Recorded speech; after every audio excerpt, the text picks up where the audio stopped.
my distinct honor to introduce the first woman elected Vice President of the United States and the next President of the United States, Kamala Harris.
Thank you. Good afternoon, Wisconsin. Good afternoon, everyone. Thank you. It is good to be back. Thank you all very much. Can we please hear it for Leah and her extraordinary story and leadership?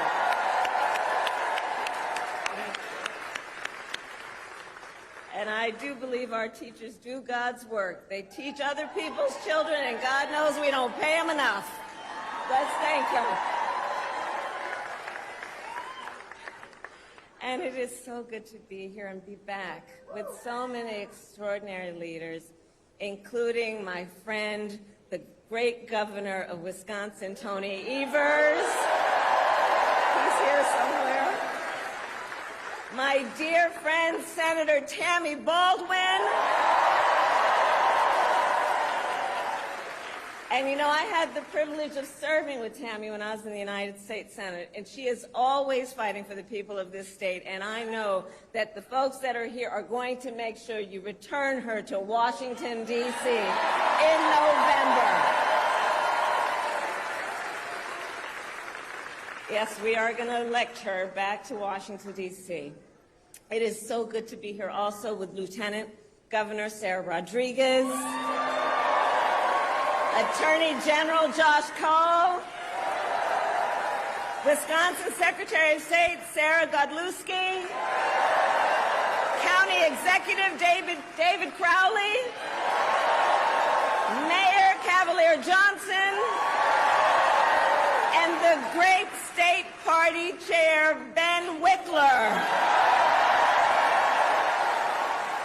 who I have worked with. Ben, you and I have been working together for years, and I can attest he knows how to build the infrastructure that delivers wins up and down the ballot. Thank you, Ben.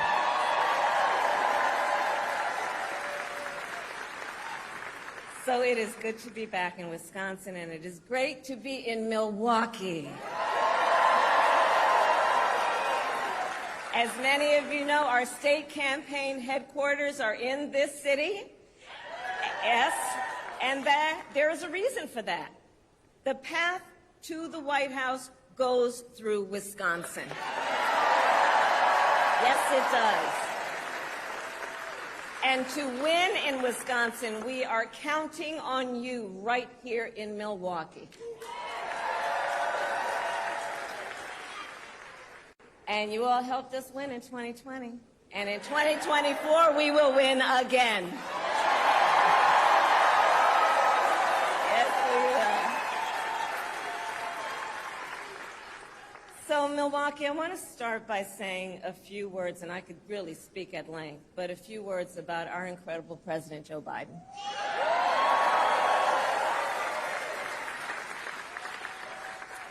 It has truly been one of the greatest honors of my life to serve as Vice President to our President Joe Biden. Joe's legacy of accomplishment over his entire career and over the past 3.5 years is unmatched in modern history. In one term, think about it, in one term as president, he has already surpassed the legacy of most presidents who served 2 terms in office.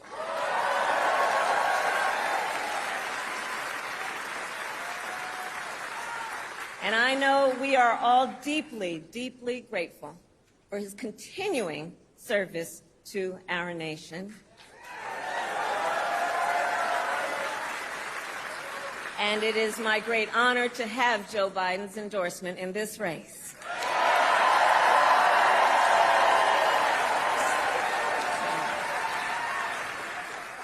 So, Wisconsin, I am told as of this morning that we have earned the support of enough delegates to secure the Democratic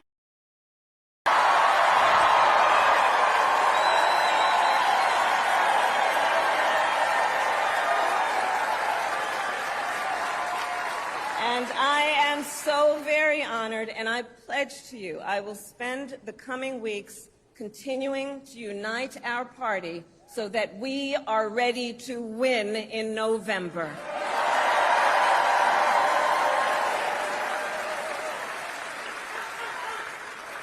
So, friends, we have 105 days until Election Day, and in that time, we've got some work to do. But we're not afraid of hard work. We like hard work, don't we? And we will win this election. Yes, we will. So as Leah told you, before I was elected vice president, before I was elected United States Senator, I was elected Attorney General of the state of California, and I was a courtroom prosecutor before then. And in those roles, I took on perpetrators of all kinds. Predators who abused women, fraudsters who ripped off consumers, cheaters who broke the rules for their own gain. So hear me when I say, I know Donald Trump's type.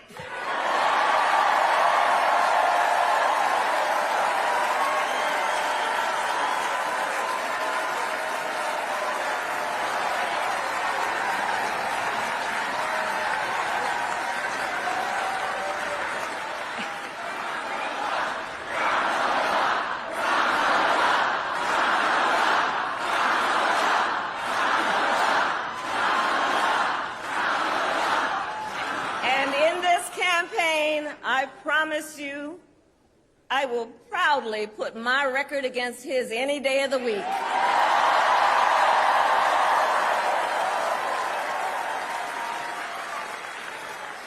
As Attorney General of California, I took on one of our country's largest for-profit colleges that was scamming students. Donald Trump ran a for-profit college that scammed students.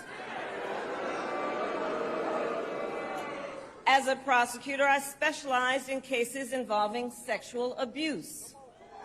Well, Trump was found liable for committing sexual abuse. As Attorney General of California, I took on the big Wall Street banks and held them accountable for fraud. Donald Trump was just found guilty of fraud on 34 counts.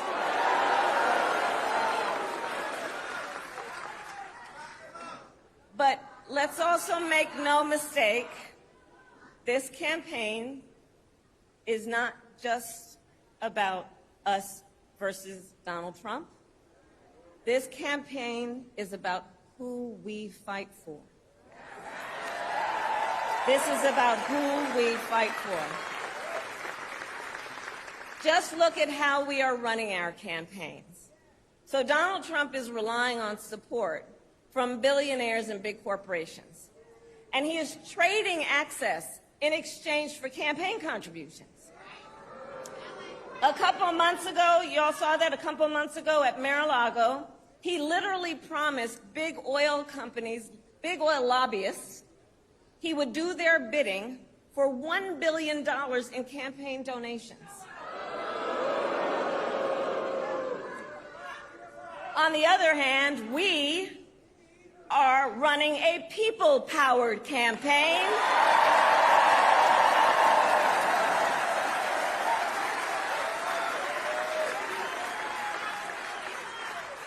And we just had some breaking news. We just had the best 24 hours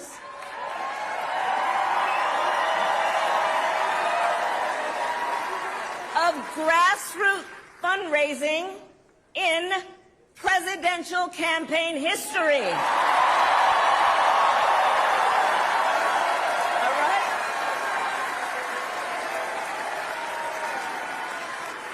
And because we are a people-powered campaign, that is how you know we will be a people-first presidency. And Wisconsin, this campaign is also about two different visions for our nation. One, where we are focused on the future. The other, focused on the past. We believe in a future where every person has the opportunity not just to get by, but to get ahead.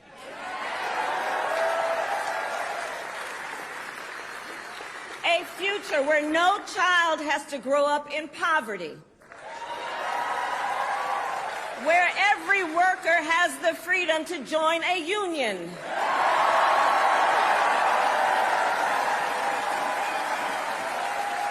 Where every person has affordable health care, affordable child care, and paid family leave.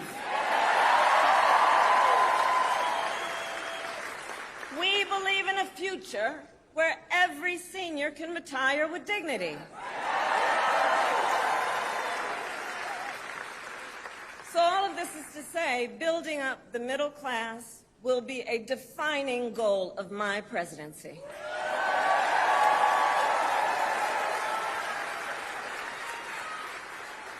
Because here's the thing we all here, Wisconsin, know. When our middle class is strong, America is strong.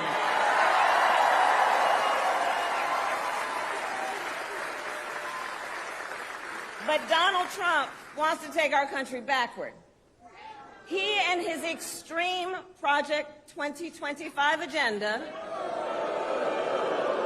will weaken the middle class. Like, we know we got to take this seriously. Can you believe they put that thing in writing? Read it. It's 900 pages. But here's the thing.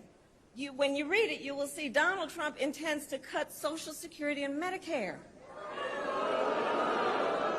He intends to give tax breaks to billionaires and big corporations and make working families foot the bill. They intend to end the Affordable Care Act and take us back then to a time when insurance companies had the power to deny people with pre-existing conditions. Remember what that was like?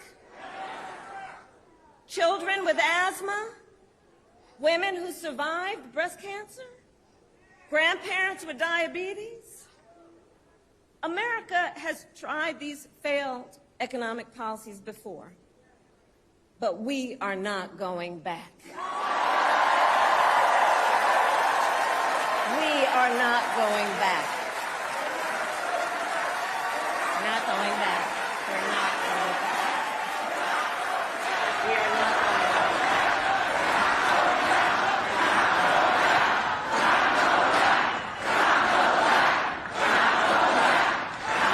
And I'll tell you why we're not going back. Because ours is a fight for the future. And it is a fight for freedom. Generations of America's, generations, and we have to remember this, the shoulders on which we stand Generations of Americans before us led the fight for freedom. And now, Wisconsin, the baton is in our hands.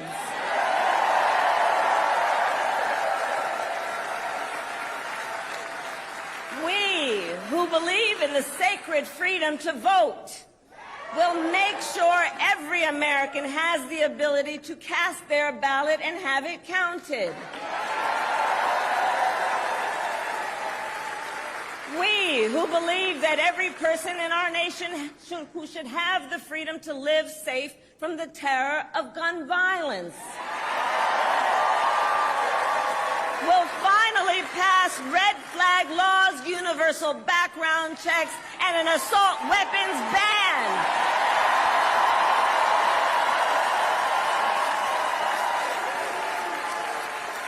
And we, who believe in reproductive freedom, will stop Donald Trump's extreme abortion bans because we trust women to make decisions about their own body and not have their government tell them what to do.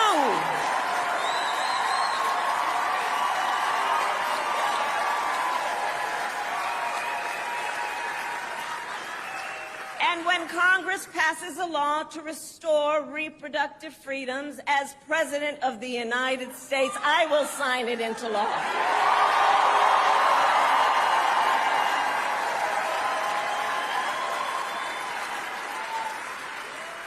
So, Wisconsin, ultimately in this election, we each face a question. What kind of country do we want to live in? A country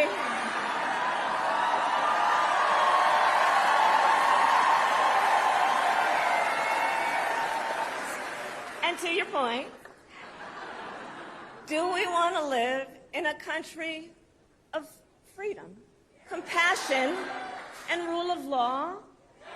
Or a country of chaos, fear, and hate? And here's the beauty of this moment. We each have the power to answer that question. The power is with the people. We each have the power to answer that question. And in the next 105 days, then we have work to do. We have doors to knock on, we have phone calls to make, we have voters to register, and we have an election to win.